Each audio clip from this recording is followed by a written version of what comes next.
நான் சாவித்ரி ஸ்ரீனிவாசன், கம்பம் தேனி டிஸ்ட்ரிக்டை சேர்ந்தவள்.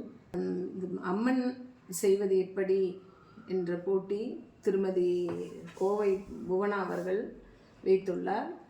அந்த போட்டியில் கலந்துக்கிறதுக்கு நான் ரொம்ப சந்தோஷப்படுறேன். அவங்களுக்கு நன்றியும் தெரிவிச்சுக்கிறேன்.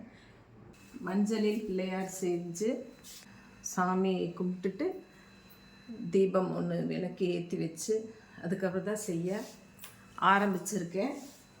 நமக்கு தேவையான பொருட்கள் நான் இப்போது சந்தனத்தில் தான் செய்ய இருக்கிறேன். அதனால் கலக்கி வைத்த சந்தனம்,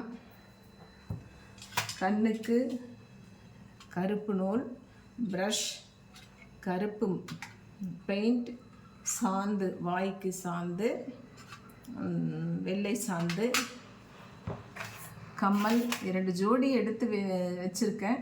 எது சூட் ஆகுதோ அது வச்சுக்கலாம். இது பொட்டு, மூக்குத்தி, அம்மனுக்கு பொட்டு வைக்கிறதுக்கு சந்தனம் குங்குமம் எடுத்து வச்சுருக்கேன். இது ஒரு நெக்லஸ்ஸு, ஒரு கிரீடம் சின்னது ஒன்று, இது ஒன்று எடுத்து வச்சுருக்கேன். இது தேவையான பொருட்கள் எல்லாம் நீங்கள் பார்த்துக்கிட்டீங்கல்ல. இப்போ நான் சந்தனத்தில் எப்படி அம்மன் செய்கிறதுங்கிறத நான் சொல்கிறேன். இப்போது ஈரமான ஒரு வெள்ளை துணியை இது மாதிரி ஈரம் பண்ணி எடுத்துக்கணும். இது ஈரமாக இருக்குது பாருங்கள். வச்சு அதை இப்படி வச்சு அதில் கிண்ணம், அந்த கழுத்து ஷேப்பு வர்றதுக்காக கிண்ணம் வச்சுருக்கேன். அது மேலே தேங்காய் நல்லா நனைச்சி வச்சுருக்கேன். இதை இப்படி சுற்றி விட்டு இது மாதிரி பண்ணிட்டோம்னா 4 நாள் ஒரு வாரம் ஆனாலுமே இந்த சந்தனத்தில் செய்கிற இது விரிசல் விடாது. அது மாதிரி செஞ்சுருக்கேன். பிசுரெல்லாம் தெரியாமல் இருக்கிறதுக்கு இப்படி நல்லா சுற்றிக்கணும்.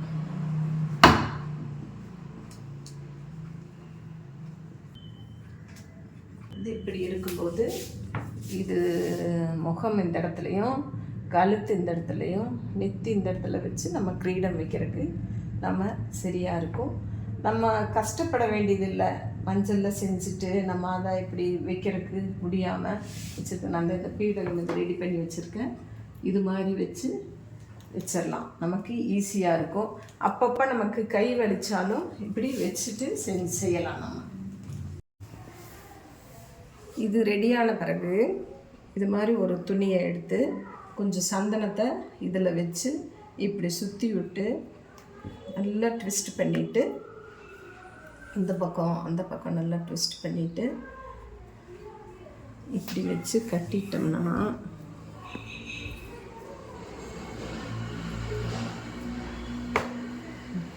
இருக்கிற சந்தனத்தோட ஈரம் வெளியே இருக்கிற மூஞ்சிக்கு கொடுத்துட்டே இருக்கும். அதனால தான் கீறல் விழுகாதுன்னு நான் முதல்லையே சொன்னேன். அப்படிங்கிறத பார்த்து நீங்கள் கட்டிக்கிங்க. ஓகேவா? இப்போ குழச்சி வச்ச சந்தனத்தை நல்லா இது மேலே ஃபஸ்ட்டு இப்படி அப்ளை பண்ணிக்கிங்க.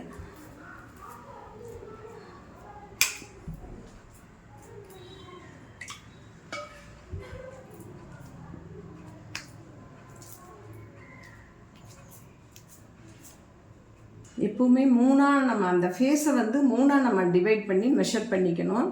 மெஷர் பண்ணுறதுல ஸ்கேல் எடுத்து மெஷர் பண்ணுறது கிடையாது. எப்போவுமே நெத்தி ஒரு போர்ஷன், கண்ணு மூக்கு அது இன்னொரு ஈக்குவலன்ட் போர்ஷன், தாவாக்கட்டை தாவாக்கட்டை ஒரு போர்ஷன் நல்லா இருக்கும். சாமுத்திரிகா லட்சணம்னு சொல்லுவாங்க. சில சாமிகளுக்கெல்லாம் நெத்தி சின்னதாக வைப்பாங்க. சில சாமிகளுக்கெல்லாம் தாவாக்கட்டை இது இல்லாமல் இருக்கும். அது மாதிரி இல்லாமல் நல்லா கரெக்டாக வச்சோம்னா நல்லா இருக்கும். மேடு வர மாதிரி, நெத்தியில் மேடு வர மாதிரி வச்சுக்கோங்க.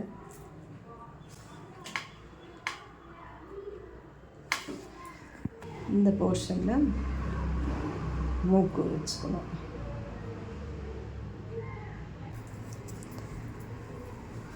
இப்போ நம்ம காது வச்சிடலாம்.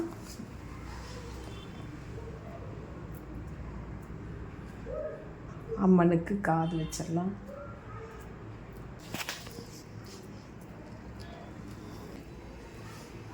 பின்னாடி நல்லா தேய்ச்சிக்குங்க. அடுத்து நம்ம கண் வச்சிடலாம். கண்ணுக்கு உங்களுக்கு ஈஸியாக நான் சொல்லித்தரேன். இது மாதிரி 2 பால்ஸ் இது மாதிரி ஒரே மாதிரி பண்ணி இப்படி வச்சிட்டிங்கன்னா லெஃப்ட்டு ரைட்டுக்கு ஒரே மாதிரி மேடு பள்ளம் எல்லாமே இருக்கிற மாதிரி வரும். இப்போ 2 பால் இது மாதிரி வச்சுக்கோங்க. இப்படி வச்சு இப்படி வச்சிடணும். அதே மாதிரி இந்த பக்கமும்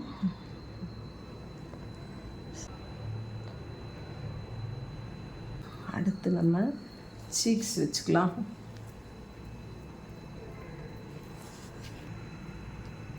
சிரிக்கிற மாதிரி வரும்.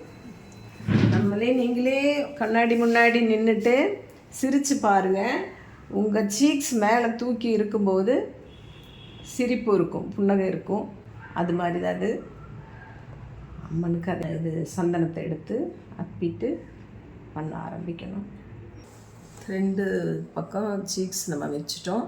அதாவது அப்பர் லிப்ஸ் வச்சுட்டு அதுக்கப்புறம் சின்ன சீக்ஸ் எல்லாம் கரெக்ட் பண்ணிவிட்டு லோயர் லிப்ஸ் வைக்கணும். இந்த அப்பர் லிப்ஸ் நான் வைக்கிறேன்.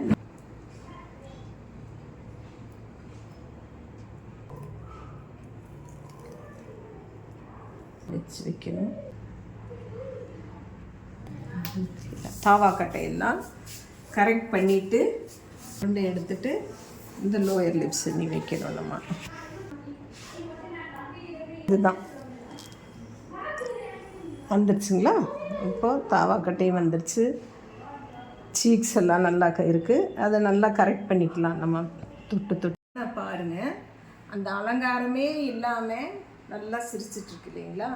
இப்போ ஃபஸ்ட்டு நம்ம என்ன பண்ண வேண்டியதுன்னா, நம்ம இது மாதிரி ப்ரஷ்லேயோ இல்லை ஒரு சின்ன தீப்பெட்டி குச்சியிலையோ சந்தனத்தை தொட்டு முதல்ல சாமிக்கு இப்படி மேலே வச்சுட்டு அதுக்கப்புறம் குங்குமத்தை தொட்டு இது மேலே நீங்கள் ஸ்டிக்கரை யூஸ் பண்ணிக்கோங்க, தப்பில்லை.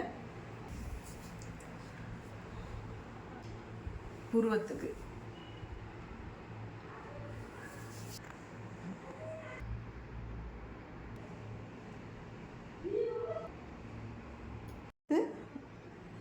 இந்த நூலை இப்படி கொண்டு வரணும். புருவம் எல்லாம் முடிச்சிட்டோம். அடுத்தது நம்ம லைட்டாக ஹேர் இருக்கிற மாதிரி நம்ம இது கொண்டு வந்துடலாம்.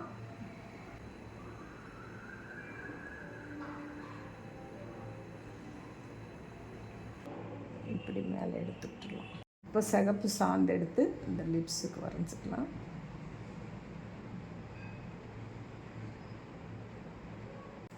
சாமிக்கு கழுத்து வர மாதிரி வச்சுருவோம். தாலி கயிறு, நெக்லஸ்ஸு இதெல்லாம் போட முடியும்.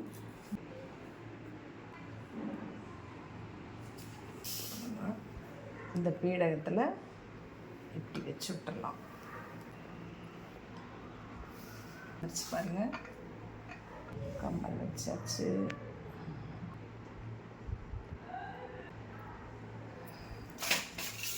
பட்டன் மாதிரி இருக்குது. நம்ம நெக்லஸ் போட முடியல. அதனால் இதை நம்ம வச்சு ட்ரை பண்ணோம். நல்லா அழகாக இருந்துச்சுன்னு சொல்லிட்டு நம்ம இந்த சாமியை நல்லா அலங்காரம் பண்ணிவிட்டு இப்போ இது மாதிரி இந்த பீடத்தை மேலே வச்சு இந்த மாலை மட்டும் போட்டிருக்கிறேன். இந்த இது பீடத்துக்கு பின்னாடி இந்த இது வச்சுருக்கேன். இன்னைக்கு கண்ணு மட்டும்தான் நம்ம இது பண்ணணும். கண்ணை பண்ணிடுவோமா?